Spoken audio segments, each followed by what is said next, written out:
श्री गणेशाय नमः. अवधूत चिंतन. श्री गुरुदेव दत्त. श्री स्वामी समर्थ. जय जय स्वामी समर्थ. देव म्हणतात, बाळा, पुढील 11 मिनिटे तुझ्यासाठी महत्त्वपूर्ण आहे. हा संदेश फक्त शेवटपर्यंत तेच ऐकतील जे खरे भक्त आहेत. अन्यथा ते कुणीही या संदेशाला शेवटपर्यंत ऐकू शकत नाही, ज्यांच्यावर माझा वरद हस्त नाही. बाळा, तू तर सौभाग्यशाली आहे. तू जर या पवित्र दैवी संदेशाला संपूर्ण ऐकण्यात यशस्वी झालास तर तुझ्यासाठी या रात्रीतून येणारे आशीर्वाद अद्भुत आणि चमत्कारिक असतील.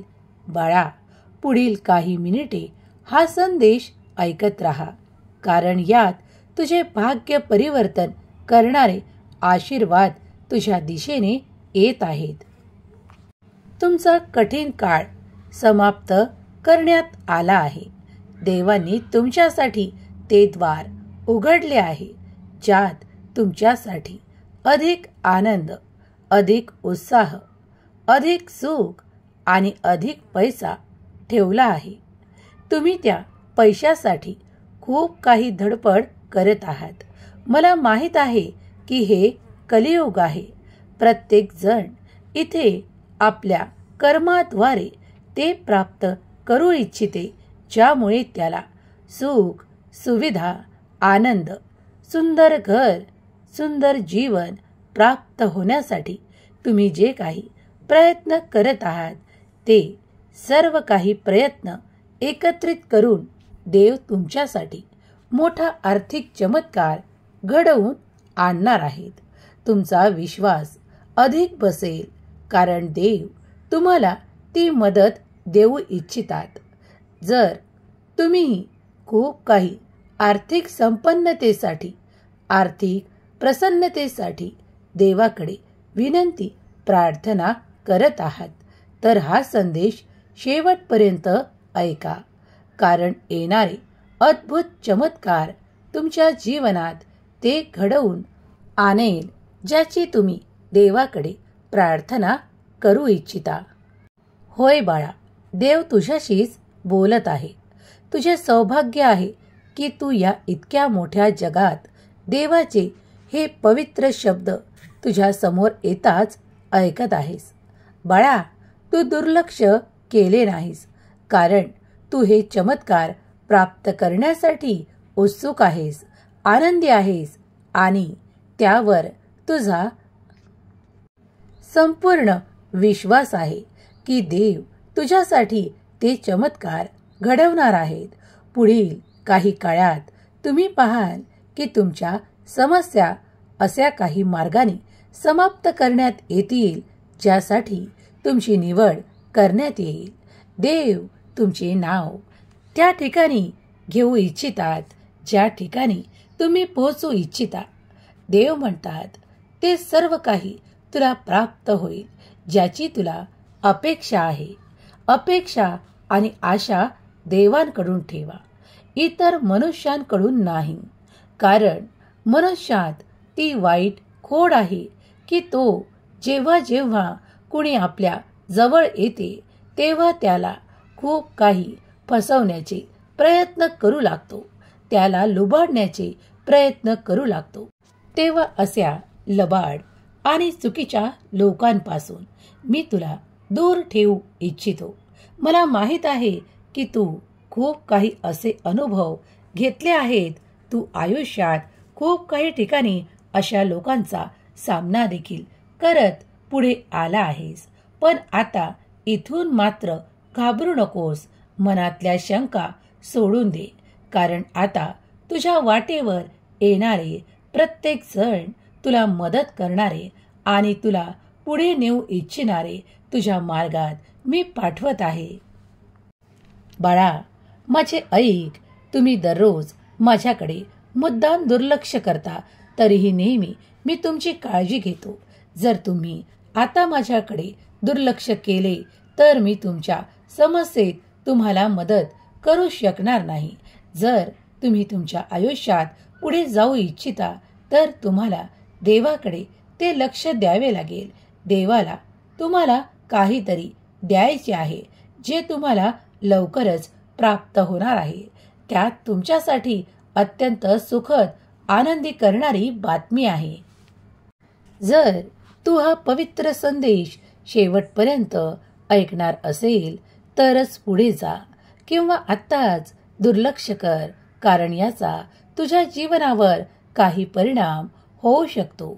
जर तू ते परिणाम टाळू शकतोस, कारण तू हा संदेश शेवटपर्यंत ऐकणार आहेस ही मला खात्री आहे बाळा, कारण तू माझ्या आशीर्वादाने परिपूर्ण बाळ आहेस.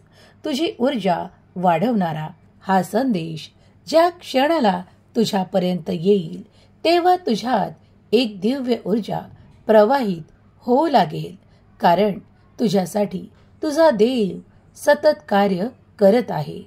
तुम्ही स्वामींवर आणि स्वामींच्या दिव्य शक्तीवर विश्वास ठेवताना मग मागे पुढे न पाहता फक्त आपल्या ध्येयाकडे पुढे चालत राहा, कारण देव तुम्हाला ती मदत करू इच्छितात, तुम्हाला ते सौभाग्य देऊ इच्छितात.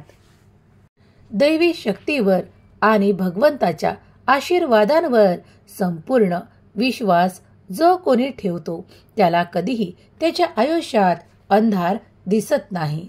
त्याच्याकडे येतो तो दैवी प्रकाश, दैवी ऊर्जा, आणि त्याचे जीवन सुख, संपन्नता, आनंद आणि भरभराट यानी पूर्ण जीवन संपूर्ण केल्या जाते. जर तुम्हीही तुमच्या आयुष्यात हे सर्व काही आनंद प्राप्त करू इच्छित असाल तर आत्ताच या संदेशाला लाईक करा, आणि ज्यांना याची आवश्यकता आहे त्यांना शेअर करायला विसरू नका. तुम्ही पुण्याचे अधिक भागीदार व्हाल. देव म्हणतात, तुझी ऊर्जा वाढवणारा हा संदेश मी ज्या क्षणाला तुझ्यापर्यंत पाठवत आहे त्या क्षणापासून तुझ्यात ती ऊर्जा समाहित होईल आणि तुझ्याकडे येणारे आनंद वाढू लागतील. तुला खूप काही संघर्ष आजपर्यंत जाणवत होता, तो देखील माझ्या शक्तीने तुला संघर्ष न वाटता तुला एखादी शिकवण जाणवेल.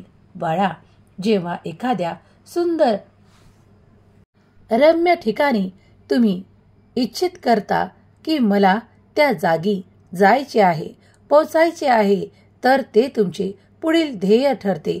त्याचप्रमाणे देवाचे आशीर्वादही प्राप्त करण्यासाठी मनातल्या ज्या काही इच्छा आहेत त्या सर्व काही देवा पुढे प्रगट करा, कारण तुम्ही जेव्हा देवाला प्रार्थना करता, देवापुढे ती विनंती करता आणि देवाला तुमचे ते सर्व काही सांगू इच्छिता, तेव्हा देव तुम्हाला त्या आशीर्वादाने परिपूर्ण करणारे आशीर्वाद, चमत्कार देऊ लागतात. कारण देवाची ऊर्जा ही अनंत ब्रह्मांडात आहे, सतत तुमच्याकडे येणारी आहे, ती सतत जागृत आहे. तुम्ही फक्त नामस्मरण करून, देवाचे ध्यान करून त्या शक्तीला जागृत करून आपल्या दिशेने आणू शकता. जर तुम्ही स्वामींचे संदेश आणि स्वामींचे चमत्कार अनुभवण्यासाठी या क्षणाला देखील सज्ज असाल तर तुमच्यासोबत ते घडू लागतील, कारण तुम्ही त्यासाठी देवाकडे इच्छा प्रगट केली आहे. जेव्हा तुम्ही देवाकडे इच्छा प्रगट करता, प्रार्थना करता, तेव्हा तुमच्या दिशेने ते अद्भुत आणि चमत्कारिक आशीर्वाद येऊ लागतात. विश्वास ठेवा, देव तुमच्यासाठी कार्य करत आहे. देव आज तुमच्या समोर उपस्थित आहे. तुमच्या मनातील भाव तुम्ही देवाला कळवा, तुमच्या इच्छा देवाला सांगा, कारण त्या पूर्ण होण्याची संपूर्ण खात्री आहे. कारण देव सतत तुमच्यासाठी कार्य करत आहे. हे संपूर्ण ब्रह्मांड तुमच्यासाठी कार्य करत आहे. तुम्ही आजपर्यंत लहानपणापासून ज्या काही इच्छा मिळवल्या आहेत, जे काही सुख मिळवले आहे, ते सर्व काही देवांकडूनच आलेले आहे. तेव्हा देवाला धन्यवाद करायला विसरू नका. तुम्हाला जर तुमचे आवडते नाते प्राप्त असतील, तुम्हाला जर तुमचे आवडते कार्य प्राप्त असतील, तुम्हाला तुमचे घरातील सुख प्राप्त असेल, तर देवाकडे धन्यवाद करायला विसरू नका. कारण देवाच्या अफाट ऊर्जेने, अनंत ऊर्जेने तुम्हाला ते सुख दिलेले आहे. तर त्यासाठी धन्यवाद करायला विसरू नका. कारण देव पाहतात ते तुमचे चांगले कर्म. कधीही आपल्या वाणीतून कुणाचाही अपमान करू नका. जर कोणी लहान असेल, तुमच्यापेक्षा मोठे असेल, पण त्याला योग्य ते सर्व काही मान सन्मान द्यावा. आणि त्यांना जर काही तुम्हाला चुकीचे वाटत असेल, तर ते काही मोजक्या शब्दात त्यांची चूक समजावण्याचा प्रयत्न करा. आणि तरीही ते जर ऐकत नसतील, तर त्या ठिकाणी तुम्ही त्यांना देवाच्या स्वाधीन करा. पण तिथे वादविवाद करू नका. कारण प्रत्येक जण इथे आपल्या कर्मानुसार कर्तव्य करत आहे. तेव्हा तुम्ही प्रत्येक ठिकाणी जर तुम्हाला पटत नसलेल्या ठिकाणी बोलाल, तर वादविवाद होतील. पण ज्या ठिकाणी वादविवाद होण्याची शक्यता वाटते, त्या ठिकाणी शांत राहा.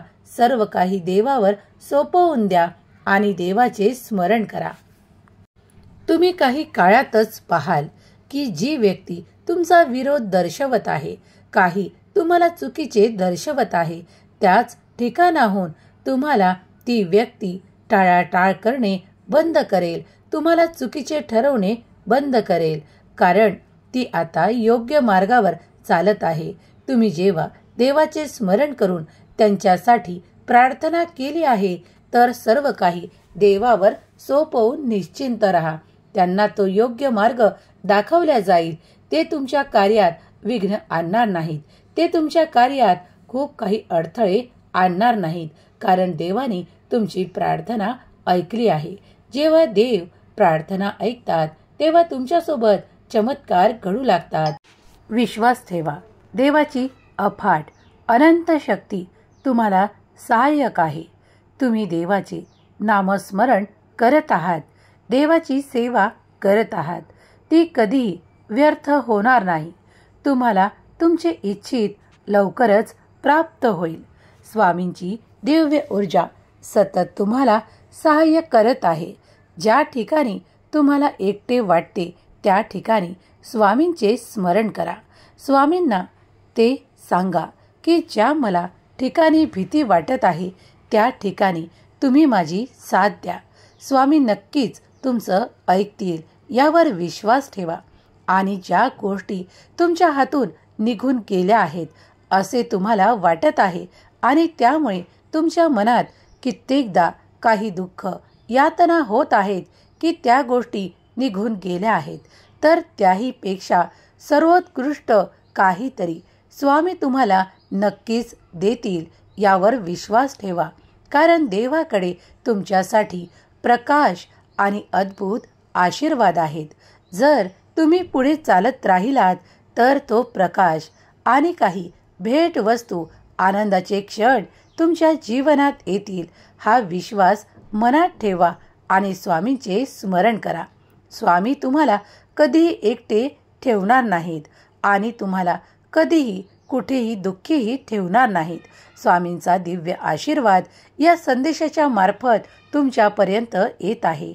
तुमच्या सर्व काही इच्छा, मनोकामना ज्या शुभ आहेत, त्या सर्व काही स्वामीदेव पूर्ण करोत आणि तुम्हाला असे मार्ग दिसोत ज्यावर चालताना तुम्हाला सुखाची, आनंदाची प्राप्ती हो. हीच स्वामी माऊली चरणी प्रार्थना. केलेली सेवा स्वामी चरणी अर्पण करते. श्री स्वामी समर्थ. जय जय स्वामी समर्थ. श्री स्वामी समर्थ. जय जय स्वामी समर्थ. श्री स्वामी समर्थ. जय जय स्वामी समर्थ. श्री स्वामी समर्थ. जय जय स्वामी समर्थ. श्री स्वामी समर्थ. जय जय स्वामी समर्थ. श्री स्वामी समर्थ. जय जय स्वामी समर्थ. श्री स्वामी समर्थ. जय जय स्वामी समर्थ. श्री स्वामी समर्थ. जय जय स्वामी समर्थ. श्री स्वामी समर्थ. जय जय स्वामी समर्थ. श्री स्वामी समर्थ. जय जय स्वामी समर्थ.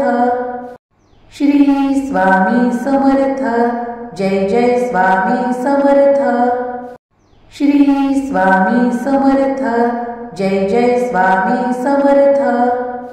श्री स्वामी समर्थ. जय जय स्वामी समर्थ.